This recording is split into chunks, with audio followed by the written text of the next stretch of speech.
بھارتی ریاست کرناٹک کی عدالت نے طالب علموں سے کہا کہ وہ حجاب اور اسکارف پر پابندی کے حوالے سے درخواستوں کا فیصلہ آنے تک کوئی بھی مذہبی لباس نہ پہن۔ ریاست کرناٹک میں متعدد اسکولوں کی جانب سے حجاب پر پابندی کو طالبات نے عدالت میں چیلنج کیا ہے اور عدالت ان کی درخواستوں کا جائزہ لے رہی ہے۔ پریس ٹرسٹ آف انڈیا کے مطابق کرناٹک ہائی کورٹ کے چیف جسٹس ریتو راج اوستھی نے کہا کہ ہم ایک حکم جاری کریں گے، لیکن جب تک یہ معاملہ حل نہیں ہو جاتا کوئی بھی طالب علم مذہبی لباس پہننے پر اصرار نہ کرے۔ دی وائر کے مطابق درخواست گزاروں کی نمائندگی کرنے والے وکلاء نے عبوری حکم پر اعتراض کرتے ہوئے کہا کہ یہ ہمارے حقوق کی معطلی کے مترادف ہے، لیکن عدالت نے کہا کہ یہ چند دنوں کا معاملہ ہے اور اس کے بعد سماعت ملتوی کر دی۔ عدالت نے ریاست کو ان اسکولوں اور کالجوں کو دوبارہ کھولنے کی بھی ہدایت کی جنہیں وزیر اعلیٰ نے پابندی کے خلاف بڑھتے ہوئے احتجاج کے سبب 3 دن کے لیے بند کر دیا تھا۔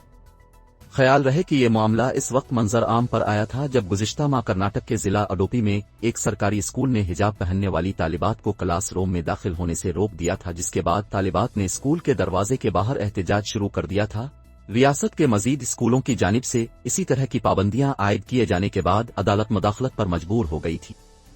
اس ناخوشگوار معاملے پر مسلم طالبات خوف و ہراس کا شکار ہیں، کیونکہ ان کا ماننا ہے کہ ہندو اکثریتی ملک میں انہیں ان کے مذہبی حقوق سے محروم رکھا جا رہا ہے، اور پیر کو اس پابندی کے خلاف سینکڑوں طلباء اور والدین نے سڑکوں پر احتجاج کیا تھا۔ کرناٹک میں اس تنازع کے بعد بھارت کے دیگر شہروں میں بھی احتجاج شروع ہو گیا تھا۔ جمعرات کو دارالحکومت نئی دہلی میں متعدد مظاہرین کو حراست میں لے لیا گیا تھا، اور حالیہ دنوں میں حیدرآباد اور کولکتہ سمیت دیگر شہروں میں بھی طلباء اور انسانی حقوق کے کارکنوں نے مارچ کیا تھا۔ گزشتہ روز کولکتہ میں سینکڑوں طلباء نے پابندی کے خلاف احتجاج کرتے ہوئے نعرے بازی کی اور ساتھ ساتھ سڑکیں بھی بلاک کر دی تھیں۔ ایک عینی شاہد نے بتایا کہ احتجاج کرنے والی طالبات میں زیادہ تر حجاب پہننے والی خواتین تھیں اور طلباء نے جمعرات کو دوبارہ احتجاج کا منصوبہ بنایا تھا۔ دریں اثنا کانگریس پارٹی کے رکن پارلیمنٹ ششی تھرور نے کہا کہ ہندوستان میں مذہبی لباس جیسے سکھوں کی پگڑی، گلے میں سلیب، ماتھے پر تلک پر پابندی لگانے کا کوئی قانون موجود نہیں۔ ان سب پر فرانس کے سرکاری اسکولوں میں پابندی ہے، لیکن ہندوستان میں اس کی اجازت ہے۔ گزشتہ ہفتے کانگریس پارٹی کے مرکزی رہنما راہل گاندھی نے بھی پابندی کی مخالفت کرتے ہوئے ٹویٹ کی تھی کہ طالبات کے حجاب کو بنیاد پر ان کی تعلیم کی راہ میں حائل ہو کر ہم ہندوستان کی بیٹیوں کے مستقبل پر ڈاکہ ڈال رہے ہیں۔ اس معاملے کو پاکستان میں بھی خصوصی توجہ دی جا رہی ہے۔